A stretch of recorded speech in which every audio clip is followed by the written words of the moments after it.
மனுஷனுக்கு மனுஷன் ஹெல்ப் பண்ணி தானே கடவுள் நம்மளை படைச்சிருக்கிறாரு. என்ன சொன்ன? கடவுளே வந்தாலும் கோர்ட் ப்ரொசீஜரை மாற்ற முடியாதா? வந்துட்டேன்டா, இனிமே செம்ம அடி அடிக்க போறேன். Hi guys, welcome back to breaking good channel. Karuppu படத்துலேருந்து ட்ரைலர் அப்டேட் கொடுத்துட்டாங்க. ட்ரைலர் பார்க்கும்போது ரொம்ப சூப்பராக இருக்குது.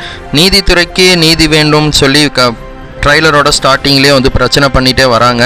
அதாவது த்ரிஷாவோட வாய்ஸில் என்ன சொல்கிறாங்கன்னா, இவங்க பாதி பேர் லாயரே கிடையாது, இவங்க கட்ட பஞ்சாயத்து பண்ணுறக்காக பேபி கண்ணா வந்து வச்சுருக்காரு அப்படின்னு சொல்லி சொல்கிறாங்க. அந்த பேபி கண்ணா யாருன்னு பார்க்கும்போது நம்ம ஆர்ஜே பாலாஜியோட என்ட்ரி மாசாக கொடுக்குறாங்க. அங்கே வந்து போலீஸ்காரவன்ட்டு 2 பேர் ஹெல்ப் கேட்குறாங்க.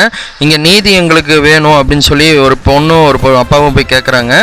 நீதி வாங்கி கொடுத்துடலாம் அப்படின்னு சொல்லி பேபி கண்ணன் வந்து கட்ட பஞ்சாயத்து பண்ணி பணத்தை வாங்கிட்டு அந்த ஃபேமிலிக்கிட்ட மோசடி பண்ணுறாரு.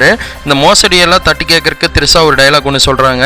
எத்தனை நாள் இப்படியே இருந்துட போகிறேன், இதெல்லாம் ஒரு நாள் மாறாமல் இருக்க போதுமா, இது என்னோட கோர்ட்டு என்னோட இடம், எப்போவுமே மாறாது அப்படின்னு சொல்லி ஆர்ஜே பாலாஜி அவரோட டைலாக் டெலிவரி செமையாக இருந்துச்சு. இது யார் தான் சரி பண்ணுவான்னு பார்க்கும்போது கருப்பான் நம்ம சூர்யா அவங்களோட காட்டுறாங்க. அவரோட கெட்டப் பார்க்கும்போது ரொம்ப மாசாக இருக்குது. கிராமத்துக்குள்ளே கிளியர் கட்டாக அவரோட ஸ்க்ரீன் பிளே வந்து காட்டுறாங்கன்னு தாங்க சொல்லி ஆகணும். அவ்வளோ சூப்பராக கொடுத்துருக்காங்க. அதே மாதிரி த்ரிஷாக்கும் நம்ம சூர்யாவுக்கும் காம்போ வந்து செம்மையாக இருக்குது. நான் யார்கிட்டையும் சொல்ல மாட்டேன் சாமி அப்படின்னு சொல்லி த்ரிஷா அவங்க வணக்கம் போகிறதா இருக்கட்டும். இவர் வந்து கருப்பாவாக இருந்து வின்டேஜ் ஏரியாவிலேருந்து இங்கே வந்தோடனே சரவணனாக வந்து இதில் வேலை பார்க்குறாரு, லாயராக சரவணனாக இருக்கார்.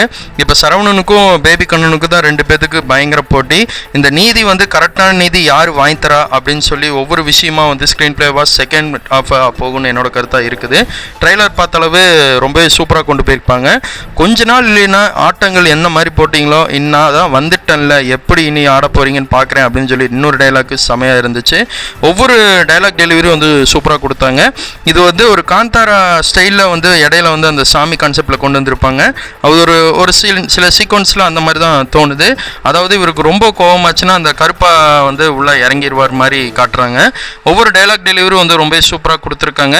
இவர் கையில் எது கிடைச்சாலுமே சும்மா விட மாட்டார். இப்போ கன்னே கிடச்சிருச்சு, சுடாமல் விடுவாரா அப்படின்னு சொல்லி நம்ம எஸ்கேவை கொஞ்சம் பேசுகிற மாதிரி டைலாக் டெலிவரியில் ட்விட்டர் சைடு போனீங்கனாலே உங்களுக்கு தெரியும். ஒவ்வொரு விஷயமும் ரொம்ப சூப்பராக டெலிவரி கொடுத்துருந்தாங்க. கருப்பா படத்துக்கு நான் ரொம்ப வெயிட் பண்ணிகிட்ருக்கேன். வர வெள்ளிக்கிழமை இந்த படம் ரிலீஸ் ஆக போகுது. கண்டிப்பாக பார்த்துட்டு அப்டேட் பண்ணுறேன். அதே மாதிரி நம்ம லாயராக வந்து சதுரங்க வேட்டையில் வில்லனாக வந்தார் பாருங்க, அவரும் வந்து இதில் வில்லனாக தான் இருக்காங்க.